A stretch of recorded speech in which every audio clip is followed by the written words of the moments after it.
TeamSnap's archiving feature allows accounts on paid plans to save a copy of the current season and start fresh with a new one. For club and league accounts, there are 3 archiving options: full league, division, or team. For team accounts, the only option is the team archive, which is also the only method that allows you to carry team data over to the new season. The archiving process can only be done on the web and is irreversible, so it is important to know how the feature works before initiating an archive. Archive seasons display whatever features are available in the plan that is actively being used in the current season. So, what are the typical situations that each archiving method would be appropriate for? For team archives, if you are a standalone team, this is your only option.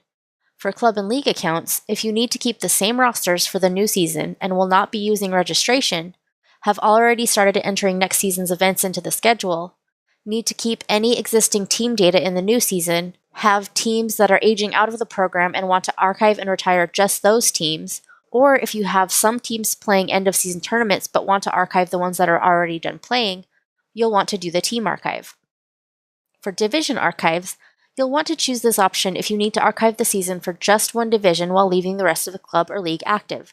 For instance, if you set up your divisions to be by season, you can archive the finished season while leaving the upcoming season active. For a full organization archive, you'll want to make sure that you want a totally clean slate for the new season, because this method saves a copy of the season for the archive and then creates the new season with no existing data other than the optional carrying forward of division or team names as well as registration forms.